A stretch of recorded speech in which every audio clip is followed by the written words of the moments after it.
ये है गुप्ता परिवार और ये है इस घर की बड़ी कल्याणी देवी, जिनके दो बेटे हैं, जयेश और आयुष। लेकिन मजे की बात यह है कि दोनों में उम्र का काफी डिफरेंस है। जहाँ जयेश 48 साल का होने आया है, वहीं आयुष अभी 28 का ही है और उसकी शादी भी नहीं हुई। जयेश की शादी को कई साल हो गए हैं, उसके दो बच्चे भी हैं, यहाँ तक कि उसकी बड़ी बेटी भी अब 20 की हो गई है। चाचू कहाँ जा रहे हैं? अरे ये चाचू मत बोला करना, मैं तुझसे बस 8 साल ही बड़ा हूँ।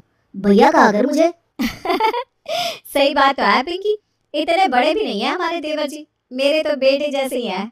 और नहीं तो क्या भाभी, इसे देखो जब मिलती है मुझे चिढ़ाती रहती है, चाचू चाचू कहकर। अब बोलो क्या जमाना आ गया है, चाचू को चाचू भी ना कहे क्या? तू और मैं एक जैसे ही है। अब तो लगता है मेरी शादी के साथ तेरी भी शादी करवानी पड़ेगी। नहीं नहीं नहीं, मैं अभी छोटी हूँ, अभी मेरी उम्र ही क्या है। अरे तो फिर भी बड़ी है, मेरी शादी तो 19 में ही हो गई थी, तभी तो राहुल आज 16 का है और तू 20 की होने आई है। हाँ, एक हमारे चाचा जी हैं जो 28 के हो गए हैं, फिर भी शादी नहीं कर रहे हैं, खुद को बच्चा समझ रहे हैं। मैंने कहाँ मना किया है शादी के लिए, लड़की ढूंढ दो, करूंगा मैं शादी। हाँ, जैसे लड़कियां तो बाहर बस नाकी पर खड़ी हैं आपसे शादी करने के लिए। पिंकी की बच्ची तो रुक जा, जब देखो मेरी काटती रहती है बस, आज तो तुझे छोड़ूंगा नहीं। अरे रुक तो। गुप्ता परिवार का आपसी प्यार देखकर कोई भी बता सकता था कि ये परिवार कितना प्यारा है। और अब तो इस परिवार में एक नया सदस्य भी जुड़ने वाला था, क्योंकि आयुष की शादी जो पक्की हो गई थी राखी के साथ। चलो अब तो आराम से ऊपर जा सकती हूँ, अब तो छोटी बहू भी आ गई है इस घर में। अरे ऐसे कैसे माँ जी, अभी तो आपको पिंकी की भी शादी करवानी है, आयुष के बच्चे भी देखने हैं। अब इतना सब करने का जोश कहाँ रहा मुझ में, लेकिन एक तसल्ली है कि तू इस घर को अच्छे से संभालेगी। जब से तेरी शादी हुई है तब से तूने ही इस घर को बड़े प्यार से संभाला है। मुझे पूरा विश्वास है कि नई बहू के आते ही वो भी इसी तरह तेरा साथ देगी। जी माँ जी, आयुष भी मेरे बेटे जैसा ही तो है, आप बिल्कुल चिंता मत कीजिए, मैं सब कुछ संभालूंगी।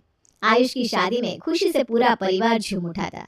सारे रिश्तेदार शादी में बड़े ही खुश थे, और आखिर होते भी क्यों नहीं। सुषमा ने आयुष की शादी की तैयारी ही इतने अच्छे से की थी।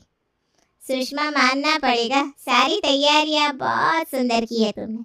सारे रिश्तेदारों को न्योता भी इतने अच्छे से पहुंचाया, सबके लिए इतने सुंदर सुंदर तोहफे भी बनाए और सब कुछ इतने अच्छे से किया है कि कोई कमी नहीं निकाल सकता। थैंक यू बुआ जी, ये तो बस आपका बड़ापन है जो आप ये सब कह रही हैं। अरे नहीं नहीं, सच कह रही है ये, तुमने सच में सब कुछ बहुत बढ़िया किया सुषमा, मानना पड़ेगा, सुषमा में कोई बात तो है। अब राखी बहू देख लो, तुम्हें भी इसी तरह सब कुछ करना है, अपनी जेठानी से सब कुछ सीख लेना। अब ये छोटी बहू जो भी कर ले, सुषमा की जगह तो नहीं ले सकती। अरे नहीं नहीं बुआ जी, राखी तो आजकल की लड़की है, उसे तो मुझसे ज्यादा दुनियादारी की समझ है।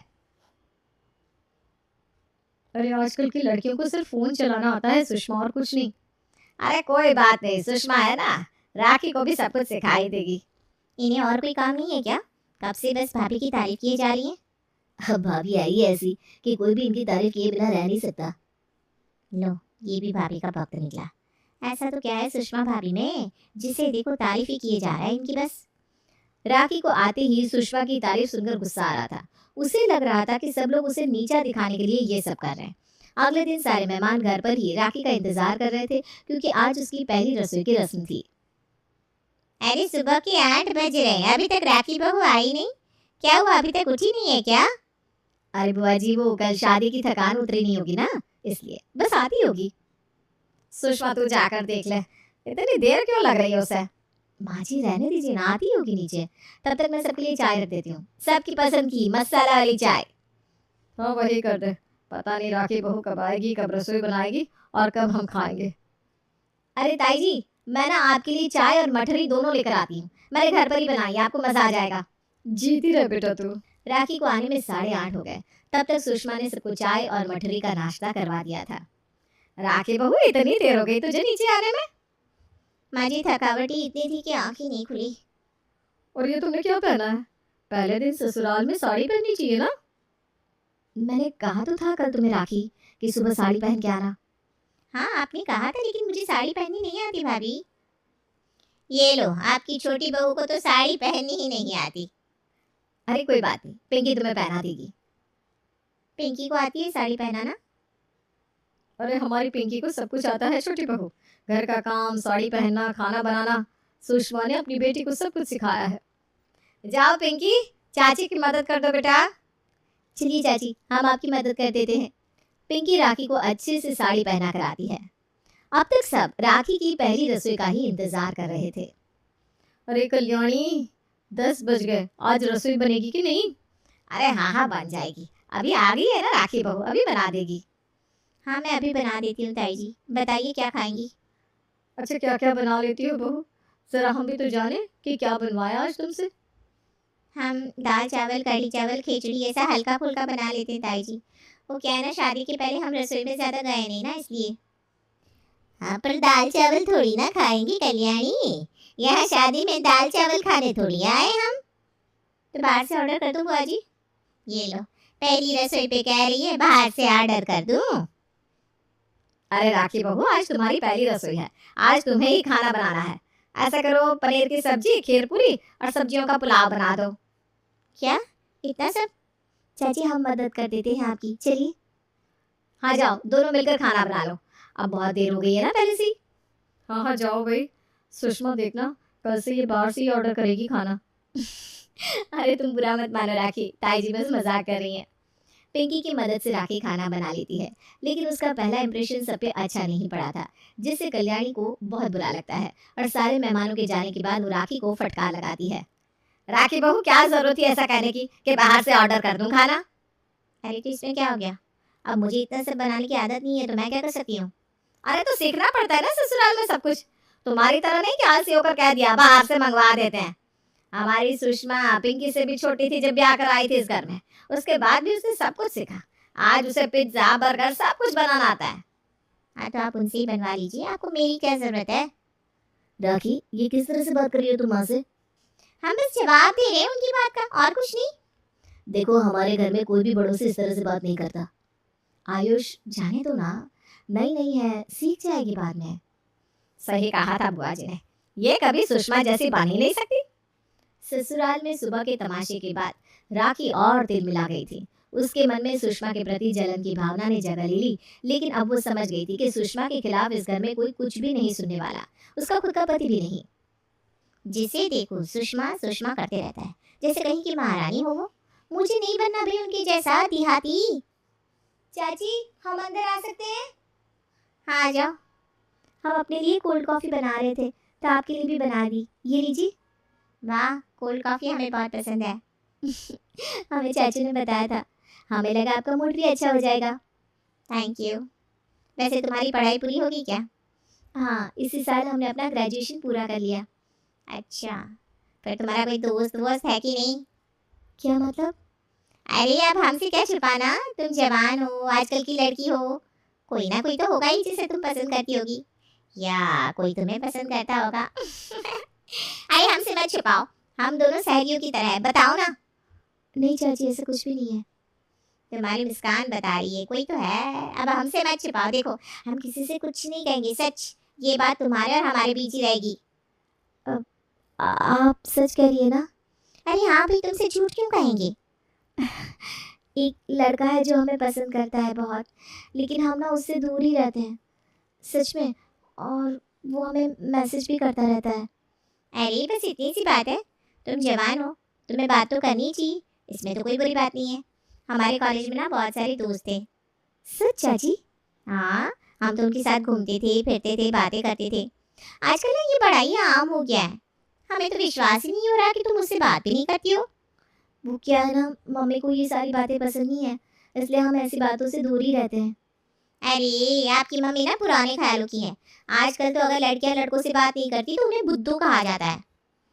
अच्छा, और नहीं तो क्या, सब लोग तुम्हें देहाती समझेंगे, तुम्हें तो आजकल के ज़माने के हिसाब से चलना चाहिए। हाँ चाची, आप सही कह रही हैं, हमें भी ना थोड़ा मॉडर्न होने की ज़रूरत है। राखी के कहने पर पिंकी ने उस लड़के से बात करना शुरू कर दिया था। अब वो सबसे छुपकर उससे बातें करती थी। पिंकी, तुम रोटियां बना दो सबके लिए, हम गर्मा गर्म परोस रहे हैं सबको। नहीं मम्मी, हमारी सहेली का फ़ोन आया है, हम छत पर जा रहे हैं। इस वक्त कौन सी सहेली का फ़ोन आ गया इसका? अरे छोड़ो ना, होगी कोई कॉलेज की सहेली, उसे भी थोड़ा एंजॉय करने दो जीवन में।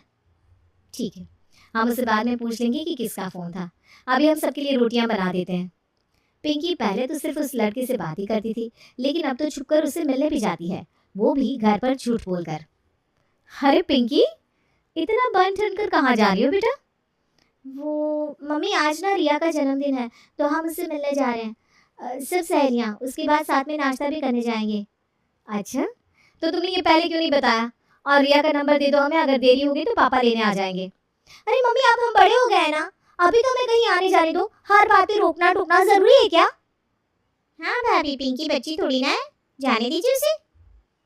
एक चाची ही है जो हमें समझती है, बस जा रहे हैं हम। अरे, इसे आजकल क्या हो गया है? पिंकी का बर्ताव आजकल बहुत ही अजीब हो गया था। पिंकी अब उस लड़की से मिले बिना रह नहीं सकती थी। हम क्या करें चाची? देखो, अब हम क्या ही कह सकते हैं। अगर हम तुम्हारी जगह होते ना तो अपने प्यार को चुनते। आखिर माँ बाप कब तक साथ रह सकते हैं। लेकिन देखो, हम कुछ नहीं कह रहे हैं, तुम खुद समझदार हो, जो करना है कर सकती हो। अगर ऐसा है तो हम कल ही यहाँ से भाग जाएंगे। हमें पता है मम्मी पापा कभी नहीं मानेंगे। राखी की बातों में आकर पिंकी ने एक बहुत ही गलत फैसला ले लिया था। लेकिन राखी का बदला तो पूरा हो रहा था, क्योंकि उसे तो सुषमा की बदनामी ही चाहिए थी बस। अगली सुबह राखी ने बुआ जी और ताई जी को भी बहाने से घर पे बुला लिया। ये लीजिए चाय बुआ जी, ताई जी। क्या बात है, आज सुबह से पिंकी बिटिया नहीं दिखाई दे रही। हाँ, वैसे तो सबसे पहले आ जाती है प्रणाम करने। हाँ, आज सुबह से तो मैंने भी नहीं देखा है उसे। मैं उसके कमरे से आ रहा हूँ, वो वहाँ भी नहीं है। मैं छत पे था, वो वहाँ भी नहीं है। इसका मतलब सच में भाग गई। अब देखती हूँ सुषमा की परवरिश पर कोई कैसे उंगली नहीं उठाता। अरे, उसका फोन भी बंद आ रहा है। मिलेगी भी कैसे, वो तो भाग गई है लड़की के साथ। ये क्या बकवास है राखी? हम बकवास नहीं कर रहे, सच कह रहे हैं। कितने दिनों से वो किसी लड़के से बात कर रही थी, चोरी चोरी उससे मिलने भी जा रही थी।